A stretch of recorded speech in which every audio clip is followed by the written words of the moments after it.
Kalau sobatku, selamat datang di podcast hukum dalam kehidupan saya. Saya Arkadius Jomario, selaku host kita pada hari ini. Dan hari ini kita akan membahas topik yang sangat penting dalam kehidupan kita sehari-hari, yaitu hukum perdata. Pernahkah Anda bertanya-tanya apa dasar hukum ketika kita membeli barang untuk meminjam uang dari teman atau bahkan memesan makanan perdata? Semua itu diatur dalam hukum perdata. Untuk membahas ini, saya telah memberikan dua narasumber saya. Saya persilakan kedua narasumber saya untuk memperkenalkan diri. Baik, perkenalkan, nama saya Januaria Arnoldi. Saya sebagai dosen hukum perdata. Dan saya Fernando Agustino Mario Rosalem sebagai praktisi hukum yaitu advokat. Oke, baik, terima kasih kepada kedua narasumber saya yang telah memperkenalkan diri. Oke, baik, kita langsung ke perbincangan kita pada hari ini terkait dengan hukum perdata. Oke, baik, mari kita mulai dari dasar. Ibu Ina, bisakah Ibu menjelaskan apa itu hukum perdata dengan bahasa yang sederhana? Oke, baik, di sini saya akan menjelaskan mengenai hukum perdata. Hukum perdata itu sendiri bagian dari hukum perdata, di mana hukum perdata itu adalah suatu hubungan hukum antara dua orang atau dua pihak, di mana pihak yang satu berhak menuntut sesuatu hak pada pihak yang lain, dan pihak yang lain berkewajiban untuk memenuhi tuntutan tersebut. Nah, di sini saya memberikan contoh sederhananya mengenai meminjam uang. Ketika kita meminjam uang dari teman, itu berarti kita membuat suatu perjanjian. Nah, di sini kita memiliki kewajiban untuk mengembalikan uang pada teman dalam waktu yang ditentukan, dan teman tersebut berhak meminta uang kembali kepada kita. Dan contoh lainnya lagi, ketika saya membeli laptop ke sebuah toko, nah di situ toko berkewajiban untuk memberikan laptop kepada saya, dan saya berkewajiban untuk membayar toko tersebut. Oke, baik. Jadi dalam kehidupan kita sehari-hari itu kita sebenarnya sudah terlibat dalam perdata. Ya, benar sekali. Mulai dari kita berbelanja, terus naik ojek online, membuat kontrak kerja, dan sebagainya. Oke, baik. Nah, saya kembali ke Fernando, dari pengalaman praktik yang sudah ada dalam perdata, seberapa penting pemahaman dalam hukum perdata ini? Ya, untuk memahami hukum perdata ini memang sangat penting sekali ya dalam masyarakat. Tetapi sebagian masyarakat itu juga belum terlalu mengerti terkait dengan perjanjian mereka sebagai hak dan kewajiban dalam perjanjian tersebut.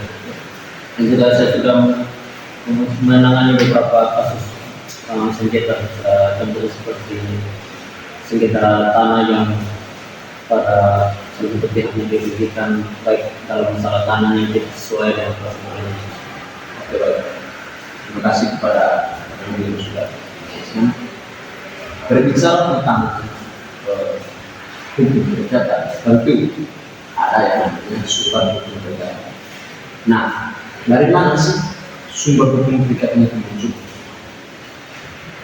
Jadi baik, saya akan menjelaskan dalam kitab undang-undang hukum perdata ada dua sumber dalam hukum perdata, itu yang pertama perjanjian, yang kedua undang-undang.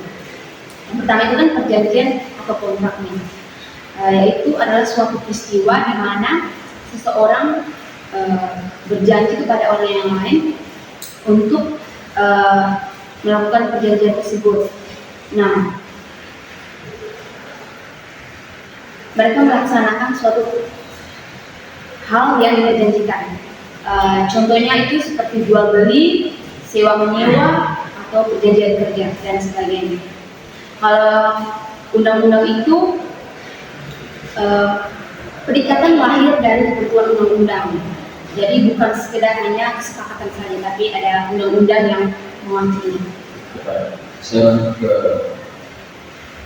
Pak Nando, mungkin Pak Nando bisa menjelaskan tentang bagaimana ketika seseorang itu melakukan perbuatan lawan.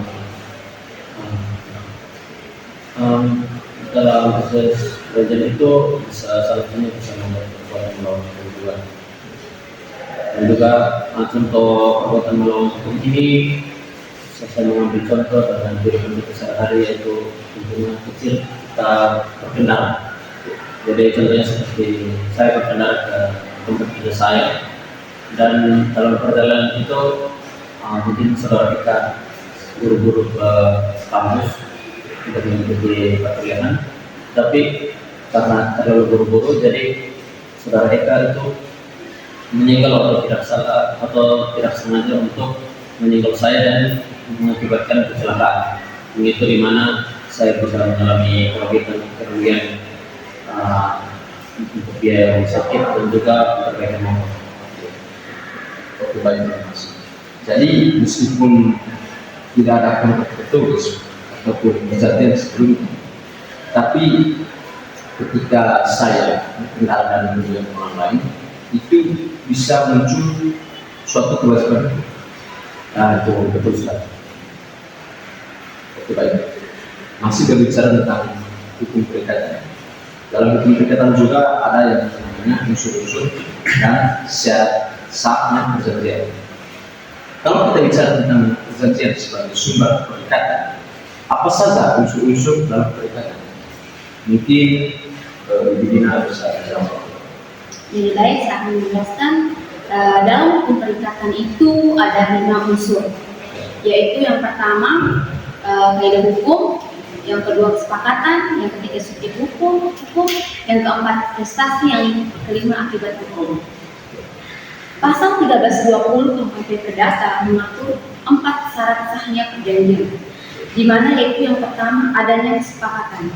Nah, kesepakatannya ini kedua pihak yang melakukan suatu perjanjian tersebut harus terikat dan harus memiliki kesesuaian kehendak untuk membuat suatu perjanjian.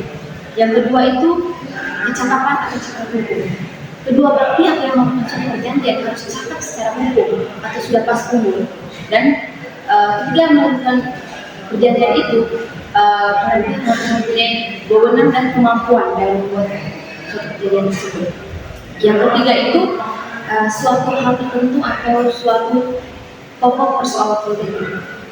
Itu objek perjanjian itu harus jelas dan dapat ditentukan. Yang keempat itu sebab yang halal atau sebab yang tidak terlarang. Nah, di sini ketika kita melakukan sesuatu perjanjian tidak boleh bertentangan dengan undang-undang, kesusilaan maupun ketertiban umum. Oke, baik. Dengan tadi sudah dijelaskan keempat syarat dalam perkara yang kita sepakat, yang kedua itu cakap hukum, yang ketiga hal tersebut, keempat sebagai benar. Di sini saya kembali ke mana? Saya ingin menanyakan apa yang terjadi ketika keempat syarat ini tidak terpenuhi dalam suatu perjanjian. Oke, baik. Tadi Ibu sudah jelaskan secara singkat tentang syarat tersebut. Nah, itu bisa membaginya menjadi 2 kategori. Nah, untuk syarat yang pertama dan yang kedua ini, syarat tersebut itu bersifat subjektif. Dan kedua syarat ini jika dilanggar, maka perjanjian tersebut bisa dibatalkan oleh pihak yang dirugikan. Dan untuk yang kategori kedua yaitu syarat yang ketiga dan keempat ini, syarat ini bersifat objektif. Jadi dan jika dilanggar, perjanjian ini akan batal dengan hukum. Dan artinya itu perjanjian ini tidak dianggap sedari awal perjanjian itu. Oke, baik. Dalam suatu perjanjian pula ada yang namanya hak dan kewajiban. Mungkin penantu bisa menjelaskan baik hak dan kewajiban seperti apa yang mereka lakukan atau para pihak. Oke, untuk kewajiban dan kewajiban itu saya bisa mengambil sebuah contoh sederhana ketika kita membeli sayur di pasar. Jadi kan para pedagang pasar di sana itu kan bisa kita katakan sebagai kreditur ya, dan kita pembeli ini sebagai kreditur. Jadi kan haknya kreditur ini memberikan kita sayur, dan kita sebagai debitur ini itu kita memiliki kewajiban untuk membayar sayur tersebut agar kita dapat memperoleh hak yang berupa sayur itu tersebut, agar kita bisa memperoleh keberkahan misalnya. Bisa tanggapi kewajiban. Bagaimana kalau salah satunya tidak memenuhi kewajiban? Mungkin Ibu Dina bisa jelaskan. Nah, dalam suatu perjanjian ini kan pasti kedua pihak ini kalau mau melakukan suatu perjanjian tersebut pasti tidak jalan dengan mulus. Pasti muncullah prestasi itu, di mana itu para pihak salah satunya pasti ada yang ingkar janji. Nah, itu bisa berupa tidak melakukan apa yang diperjanjikan dalam surat perjanjian tersebut. Yang kedua, melakukan tetapi terlambat. Yang ketiga, melakukan tetapi tidak sesuai dengan perjanjian. Yang berikut, melakukan sesuatu yang dilarang dalam perjanjian tersebut. Contohnya misalnya saya mendapatkan brosur kayak ada penjualan motor begitu. Nah, dari teman saya, dia si brosur saya, dan brosur itu berisi prosedur yang penjualan motor tadi. Nah, dari situ saya membacanya. Ketika saya baca, semuanya lengkap, tidak ada kayak kurang serupun gitu, lengkap mulai dari dia punya peralatan, kaca spionnya, dia punya klakson, itu lengkap.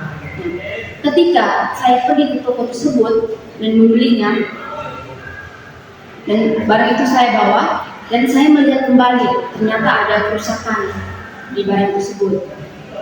Nah, akibatnya itu kan saya dirugikan, begitu. Dari pihak toko kan untung, jadi saya yang dirugikan. Nah, di situ saya bisa melakukan pembatalan perjanjian tersebut. Begitu.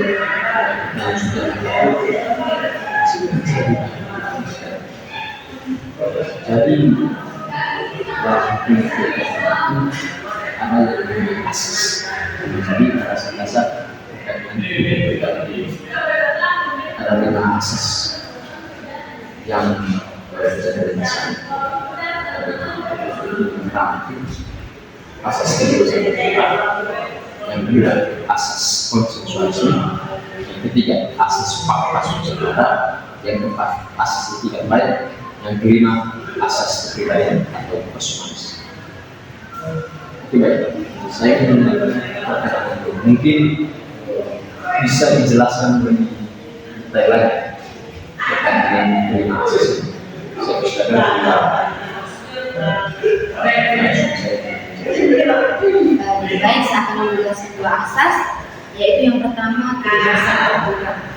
Jadi ketika kedua pihak sedang melakukan perjanjian tersebut, nah mereka bebas menentukan tentang apa isi perjanjian tersebut, terus dengan siapa saja, bebas melakukan suatu perjanjian. Nah, dan kebebasan bertindak ini tidak memiliki sifat yang absolut. Nah, terus yang kedua itu asas kepribadian atau personality. Nah, ketika kedua pihak melakukan perjanjian, misalnya si A dan si B melakukan perjanjian, itu hanya mereka saja yang melakukan dalam suatu perjanjian tersebut, tidak melibatkan orang ketiga, misalnya C, itu tidak ada C-nya. Jadi yang terlibat itu benar-benar hanya pihak A dan pihak B. Jadi kepribadian ini itu bersifat perseorangan saja. Jadi itu. Saya lanjut tadi Ibu sudah jelaskan kebebasan berkontrak. Yang berikutnya itu saya menjelaskan terkait dengan konsensualisme. Nah, secara sederhana asas ini dalam sebuah proses perjanjian itu dalam prosesnya itu di perjalanan jalan itu terjadinya kecacatan kehendak. Nah, itu kecacatan kehendak itu bisa berupa adanya penipuan, pemaksaan dan kesalahan. Oke, yang asas yang berikutnya itu ada asas pasal subservan. Asas ini membuat perjanjian yang kedua belah pihak itu buat itu menjadi undang-undang bagi keduanya agar mencegah terjadinya salah satu pihak yang dirugikan. Dan jika ada salah satu pihak yang dirugikan, maka perjanjian ini atau kontrak ini dapat menjadi sebuah undang-undang agar bisa menjadi salah satu bukti agar yang pihak yang dirugikan ini bisa menuntut kepada pihak yang merugikan. Oke, yang terakhir itu ada yang berikutnya ada ini asas etikat baik. Nah, asas etikat baik ini kedua belah pihak itu harus mempunyai niat dan hati yang baik dalam melakukan sebuah tapi membuat sebuah perjanjian agar perjanjian tersebut dapat ini tercapai dan apapun yang kedua belah pihak itu tercapai dengan baik. Nah, yang terakhir adalah asas kepribadian. Asas kepribadian ini secara sederhana itu sebuah asas di mana kedua belah pihak yang melakukan perjanjian itu kan memiliki kepentingan. Nah, itu asas ini ada agar dapat memiliki kedua belah pihak itu dalam mencapai apa yang mereka inginkan. Nah, di sini juga dalam berikat itu perjanjian dilakukan dalam keadaan memaksa. Contohnya ketika pandemi atau bencana alam. Nah, apa dampak ketika perjanjian itu dilakukan dalam keadaan memaksa? Oke, baik. Seperti yang saudara Eka tadi bilang, keadaan memaksa itu bisa istilahnya itu adanya namanya force majeure. Nah, keadaan memaksa atau force majeure ini dapat terjadi apabila kita bisa mengambil contoh seperti perusahaan saya ke kelapa sawit ini berada di daerah NTT dan perusahaan IKAS yang berada di luar itu sebagai pengelola kelapa sawit. Dan ini saudara Eka itu meminta perusahaan saya untuk mengirimkan kelapa sawit ke perusahaannya Eka untuk diolah menjadi minyak atau apapun itu. Tetapi pada proses pengiriman truk saya atau kendaraan saya itu mengalami kecelakaan atau sebuah bencana yang ditemukan. Itu yang bisa membuat perjanjian tersebut itu dibatalkan karena adanya sebuah keadaan itu. Kita masuk yang berikutnya terkait dengan hukum perikatan di era digital. Di era digital itu kita sering melihat jalan HP ketika menyetujui secara ketentuan itu kita harus membelinya. Nah, bagaimana hukum perikatan melihat kontrak digital ini? Nah, dalam kontrak digital ini mungkin sebagian masyarakat juga masih merasa pro dan kontra dengan adanya ketentuan yang berupa digital ini karena mereka ini takutkan karena adanya mungkin kerugian yang mereka alami nantinya kalau ketentuannya itu berupa digital, tidak ada bentuk tertulis yang mereka pegang begitu. Jadi saya bisa menjelaskan seperti hukum kita terutama dengan adanya undang-undang ITE itu mengakui keabsahan kontrak digital atau e-kontrak, termasuk yang kita sebut itu click wrap atau klik agreement atau klik setuju. Prinsip perikatan tetap sama, harus adanya kesepakatan dan syarat sah terpenuhi, baik itu maupun kontrak tertulis maupun yang digital ini. Tetapi tantangannya itu ada pada pembuktian, karena kontrak ini berupa digital dan tidak ada kontrak tertulis yang dipegang oleh kedua belah pihak, maka bisa terjadinya salah satu pihak dirugikan, baik itu dari pemalsuan atau merasa atau apapun itulah. Nah, maka dari itu sedikit tips untuk bisa menghindari tantangan tersebut itu adalah kita menyimpan bukti, contohnya kayak transaksi antar bank itu. Nah, itu kita bisa men-screenshot bukti pembayarannya, agar apabila kalau terjadinya pemalsuan atau apapun itu, kita sebagai orangnya itu bisa ada bukti yang ditampilkan kepada pemerintah agar bisa tidak terkena tuntutan lah yang berlebihan. Baik, terima kasih. Di sini juga dalam sebuah hukum perikatan itu ada yang namanya hukum khusus dan hukum perikatan umum. Nah, di dalam hukum perikatan ini kan ada beberapa pernata. Bagaimana posisinya dibandingkan hukum kontrak di sektor khusus, misalnya perbankan dan investasi? Mungkin Ibu Dina bisa dijelaskan. Oke, saya akan menjelaskan. Dalam hukum perikatan itu di dalam KUHP Perdata itu berlaku namanya lex generalis, yaitu hukum umum. Terus itu prinsip-prinsipnya berlaku sebagai dasar, dan juga ketika kontrak khusus seperti tadi yang disampaikan oleh saudara mengenai kontrak asuransi ya, itu bisa menggunakan lex specialis, itu hukum khusus. Namun jika hukum khusus tidak mengaturnya, maka kita kembali ke prinsip-prinsip umum hukum perikatan. Baik, terima kasih. Di sini ternyata di dalam hukum perikatan juga ada cara untuk mengatasi syarat subjektif, dalam hal ini paksaan dan penipuan. Jika syarat subjektif atau sepakat dan cakap dilanggar, perjanjian dapat dibatalkan. Dalam praktik, bagaimana bentuk paksaan atau penipuan yang sering terjadi dalam hukum perikatan? Oke, dalam praktiknya ini ada kalau kita bisa sebagai penipuan atau uang. Itu bukan hanya sekedar kebohongan, tetapi adanya serangkaian muslihat. Jadinya tidak semata-mata kita berbohong, tapi adanya serangkaian yang bisa membuat kebohongan itu menjadi sebuah penipuan. Dan sedangkan paksaan atau withdraw bisa berupa ancaman yang membuat ini seseorang menandatangani kontrak di bawah tekanan.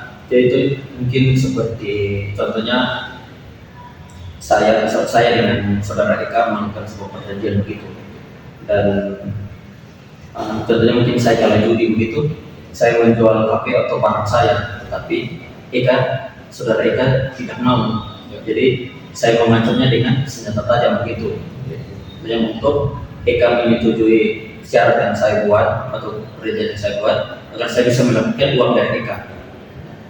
Seperti itu. Oke, baik. Teman-teman, bagi para pendengar tidak terasa perbincangan kami pada hari ini telah selesai. Sebelum kita menutup perbincangan kita pada hari ini, mungkin dari Bina bisa memberikan tips untuk para pendengar bisa memahami terkait dengan apa itu hukum perikatan.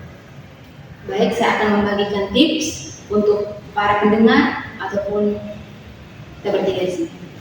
Jadi tipsnya itu selalu baca dengan teliti suatu perjanjian tersebut sebelum menandatanganinya. Nah, jadi kita sebelum melakukan perjanjian tersebut kita harus baca baik-baik surat perjanjian tersebut. Jangan sampai dalam surat itu, misalnya di dalam surat itu tertera lain, pas di dunia nyatanya beda kayak gitu. Terus yang berikut, pastikan semua syarat dan sah perjanjian itu terpenuhi. Misalnya kan dalam surat perjanjian itu, misalnya saya nih kan menyewa sebuah rumah tuh. Dan dalam surat itu rumah tuh lengkap, ada perabotan, ada pokoknya peralatan-peralatan rumah lah, lengkap mulai sapu, pel, kain pel, terus kamar mandi, kamar WC itu lengkap. Nah, ketika saya membacakan kan dalam surat perjanjian, jadi ketika saya langsung menuju ke lokasi tempat rumah sewa tadi, ternyata di dalam itu kosong, tidak ada peralatan, kamar WC juga tidak ada, kamar mandi tidak ada. Nah, jadi begitu. Jadi sebelum kita benar-benar menyetujui suatu perjanjian, ketika kita mau membuat perjanjian dengan orang lain, jadi kita harus benar-benar syarat itu benar-benar terpenuhi, baik itu di dalam surat maupun secara langsung. Jadi begitu saja. Oke, baik, terima kasih kepada Ibu yang sudah memberikan tips yang sangat sempurna. Dan terima kasih kepada Pak Nando, Ibu Dina yang sudah memberikan penjelasan yang sangat jelas dan detail. Dan terima kasih kepada Anda, saudara-saudara semua yang sudah mendengarkan perbincangan kami pada hari ini.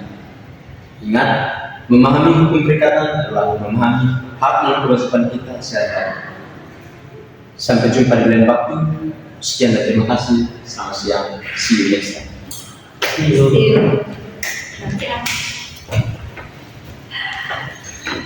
Makan yuk. Mohon.